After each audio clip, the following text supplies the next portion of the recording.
Hoje a gente vai mergulhar numa das ideias mais provocadoras da psicanálise, o estádio do espelho de Lacan. É uma teoria que basicamente vira de cabeça para baixo tudo o que a gente acha que sabe sobre quem somos. Já parou pra pensar nisso a fundo? Essa certeza que a gente tem de ser uma pessoa só, com uma identidade, será que ela já nasceu pronta com a gente? Ou será que ela foi, na verdade, construída tijolo por tijolo? Pois é, a resposta do Lacan é bem radical. Ele diz que o nosso eu não brota de dentro, a gente o encontra do lado de fora, num reflexo. É uma ideia que parece estranha no começo, mas que muda completamente o jeito que a gente enxerga a identidade.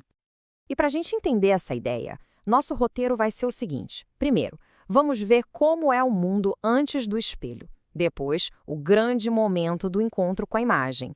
Aí vem o preço que se paga por essa identidade, o papel fundamental do outro nessa história e, por fim, o que tudo isso significa para a nossa vida. Então vamos lá. O mundo antes do espelho. Um corpo em pedaços. A nossa história começa aqui, nesse estado que Lacan chama de uma prematuridade biológica. Pensa num bebê bem novinho. Ele ainda não tem controle sobre os próprios braços e pernas. A experiência dele é de um corpo que não obedece, sabe? É um caos de sensações, de impulsos soltos. Não existe ainda uma noção de unidade, só de fragmentação. Lacan, claro, deu um nome para isso: corps morcelé, ou em bom português, corpo fragmentado. E olha, isso não é só sobre o corpo físico, não. É uma experiência psicológica, a sensação de ser um monte de pedaços. É desse caos que a identidade vai ter que nascer. O momento decisivo, o encontro no espelho. E então, algo acontece. Uma coisa que parece super simples, mas que causa uma reviravolta psíquica gigantesca. O bebê se vê no espelho. Lacan divide esse momento em 4 fases. Primeiro, o bebê está lá, se sentindo todo fragmentado. De repente, ele vê no espelho uma imagem completa, unificada. A reação? Pura alegria, um júbilo. E aí vem o passo final, o mais importante de todos, a identificação. A criança olha para a imagem e pensa: opa, aquele ali sou eu.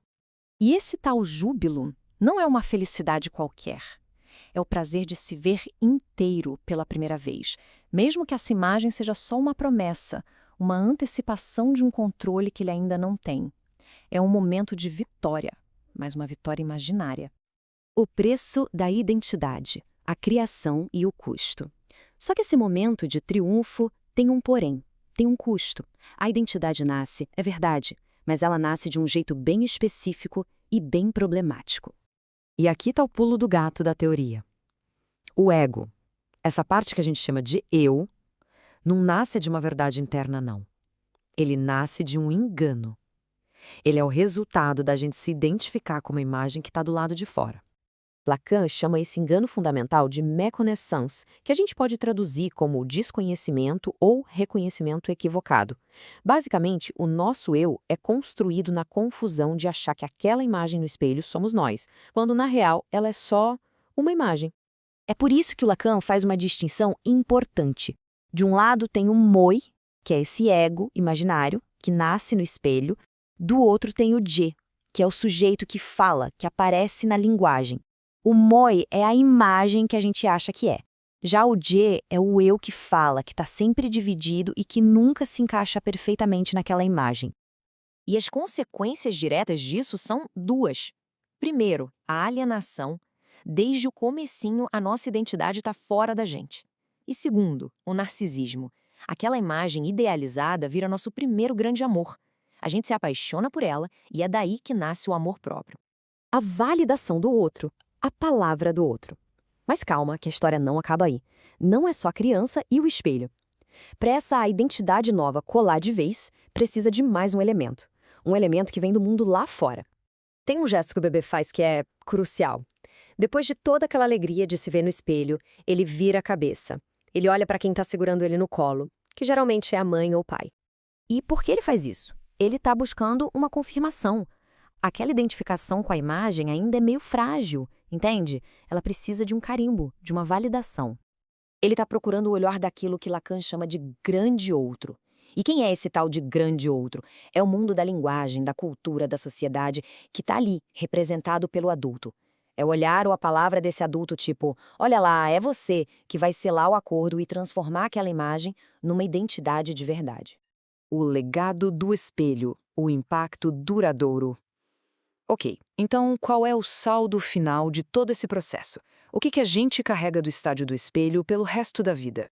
Olha, o próprio Lacan usava umas metáforas muito fortes. Ele dizia que o ego é uma armadura, uma casca dura que a gente cria para se proteger daquela sensação de ser todo despedaçado, e que é ortopédico, ou seja, algo que nos dá forma, nos sustenta, mas que ao mesmo tempo é artificial, não é a gente de verdade. Então, para resumir a ópera, primeiro, nosso eu é uma ficção, uma história que a gente conta a partir de uma imagem. Segundo, nossa identidade é, na sua raiz, alienada. Está sempre presa a algo que não somos nós. Terceiro, a gente vive dividido entre a imagem que a gente ama e o sujeito que a gente é de fato. E por fim, essa estrutura que vai servir de modelo para todos os nossos relacionamentos e identificações dali para frente. E tudo isso nos joga direto nos dias de hoje, não é? A gente vive numa era de selfies, de perfis super editados em redes sociais, de avatares. A gente passa o tempo todo construindo e se apaixonando por imagens de nós mesmos. Fica a pergunta: será que a dinâmica que o Lacan escreveu quase 100 anos atrás não é, na verdade, a lógica central da nossa vida digital? A questão fica aí, no ar.